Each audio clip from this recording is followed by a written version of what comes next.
Hari ini tidak terasa 13 tahun 5 bulan banyak orang memberi saya gelar atau nama pendeta tanpa air mata.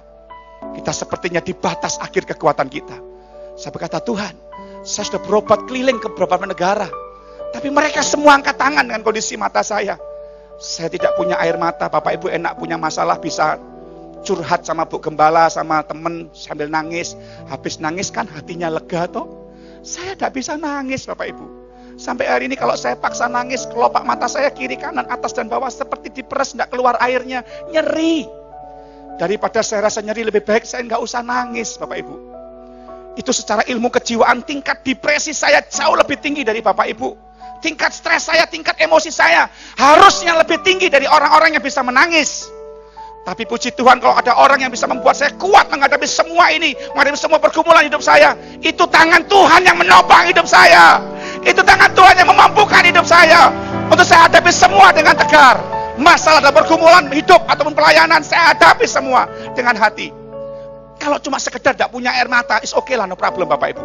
Tapi dampak tidak punya air mata itu ternyata sebuah kebutuhan yang sangat utama. Saya harus pakai ini setiap 15 menit sekali Bapak Ibu.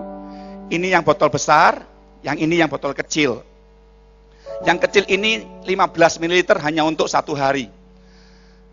Ini harganya 13 US dollar dan harus saya beli dari Amerika, tidak ada di Indonesia. Yang besar ini 30 ml hanya untuk 3 hari. Kalau saya pakai baca, main komputer, nggak sampai 3 hari udah habis Bapak Ibu. Karena saya membaca atau main komputer jaraknya tidak lebih dari 10 cm. Dekat sekali Bapak Ibu. Dan saya bilang sama Tuhan, Tuhan, aku tidak mau menyerah dengan keadaanku ini. Walaupun aku punya potensi besar untuk mengeluh sama Tuhan, kau curang sama saya. Kau suruh saya melayani di Bontang, saya taat Tuhan. Saya bawa istri dan 2 anak saya pindah di Bontang, dari tempat yang nyaman di Samarinda. Merintis jemaat di Bontang cuma 13-an orang waktu itu. Saya rintis dengan penuh perjuangan sampai hari ini Bapak Ibu. Saya berkorban nabur buat Bontang. Bahkan sekarang pun saya dipercaya Tuhan untuk membangun rumah Tuhan di Bontang. Biayanya 4,5 miliar. Saya nggak suruh jemaat saya janji iman. Yang mau nabur, nggak mau ya sudah, saya bilang. Saya nggak jalankan proposal ke perusahaan-perusahaan. Tidak ada sehelai pun. Saya jalani dengan dengkul saya duduk di kaki Tuhan. Ini proyekmu Tuhan dengan saya jalani. Saya lakukan semua dengan penuh sport jantung Bapak Ibu pelayanan saya. Saya kalau nggak pakai ini, saya persis kayak orang buta Bapak Ibu. Karena kalau saya sudah mulai rasa kering, bola mata saya lengket, nggak bisa gerak.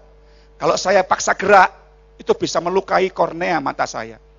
Belum lagi kalau istri saya berkata, kok bulu matamu udah panjang kok. Waduh, trauma terbayang Bapak Ibu. Itu berarti saya harus pergi ke dokter mata untuk apa? Cabut bulu mata yang panjang-panjang. Saudara pikir enak cabut bulu mata? Kalau pas dokternya, saudara ya, apalagi dokternya juga pakai kacamata. Aduh, spot jantung saya, saudara. Pinsetnya itu, kalau kena 1 helai dicabut, is okay lah Bapak Ibu. Masih bisa tahan sakitnya.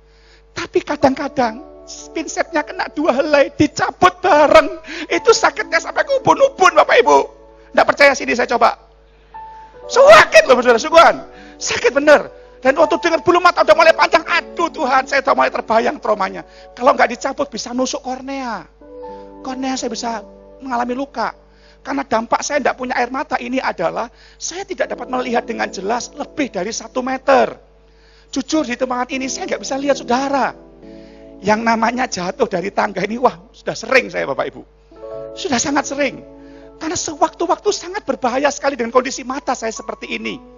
Bisa bayangin nggak saudara? Dalam kondisi mata seperti ini loh, Tuhan tuh kok sepertinya tega dengan saya. Dia suruh saya melayani bukan untuk Kalimantan Timur saja loh saudara. Tuhan bawa saya ke pulau-pulau, desa-desa, kota-kota, bahkan separuh bumi saya sudah keliling dengan mata seperti ini. Sebagian besar saya pergi sendiri. Saya diundang ke Boyolali, saya turun dari kereta api di Semarang. Saya pikir ada tangganya, ternyata tangganya belum dipasang. Saya jatuh dari kereta api Bapak Ibu, gara-gara mata.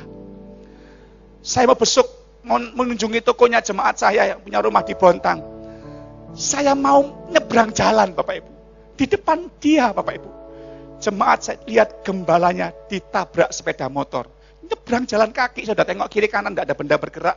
Ternyata ada motor dari sisi kanan ngebut Bapak Ibu. Saya ditabrak sampai terpental 5 meter. Kaki saya 2 tidak bisa gerak, rusuk saya sakitnya minta ampun. Saya mau bilang sama saudara ya, hari ini saya punya alasan kuat untuk tidak mau ada di tempat ini. Karena resikonya terlalu besar buat orang yang punya mata seperti ini. Nabrak kaca itu sering saya Bapak Ibu. Salah panggil orang itu makanan pokok saya. Tapi saya bilang, Tuhan, aku tidak pernah ngeluh dengan keadaan seperti ini. Walaupun sewaktu-waktu maut di depan saya. Karena itu saya anggap kasih karunia kepadamu. Hari ini, Tuhan tidak pernah salah. Saya yakin Tuhan juga nggak salah mengizinkan mata saya seperti ini. Puji Tuhan, bulan November yang lalu saya merilis album saya. Judulnya Walau Tanpa Air Mata.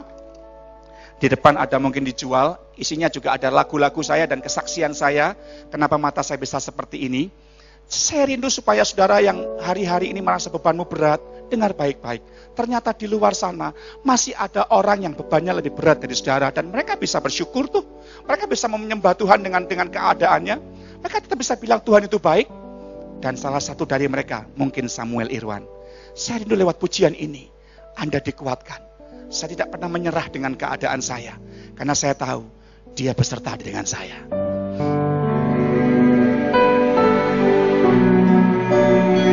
Pujian ini terinspirasi dari seorang anak Tuhan yang diberkati mendengarkan kesaksian saya.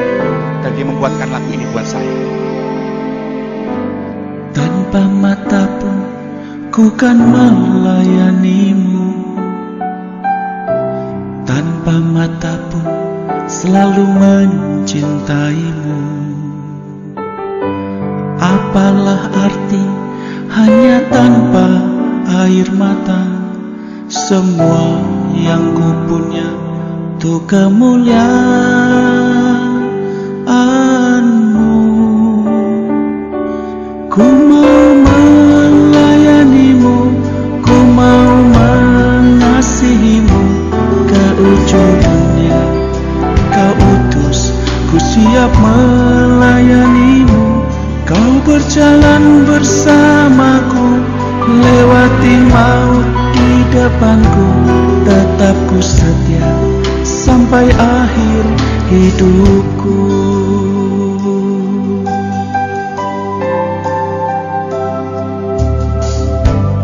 Tanpa mengeluh ku jalani hidupku,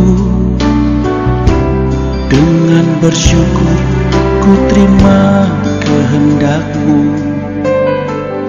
Sebab Kau bekerja di segala perkara untuk mendatangkan kebaikan bagiku. Ku mau melayanimu, ku mau mengasihimu, ke ujung dunia Kau utus, ku siap melayanimu. Kau berjalan bersamaku, lewati maut di depanku, tetap ku setia sampai akhir hidupku.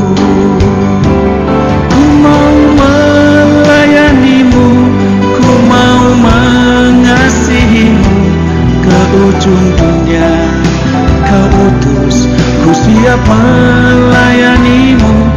Kau berjalan bersamaku, lewati maut di depanku, tetap ku setia sampai akhir hidupku. Sebab hanya Tuhan Allah yang kulayani. Apapun juga keadaanku, kan tetap ku iring Yesus di seumur hidupku. Haleluya. Ku mau melayanimu, ku mau mengasihimu, ke ujung dunia Kau utus, ku siap melayanimu. Kau berjalan bersamaku, lewati maut di depanku, tetap ku setia sampai akhir hidupku. Tetap ku setia sampai akhir hidupku. Tetap ku setia sampai akhir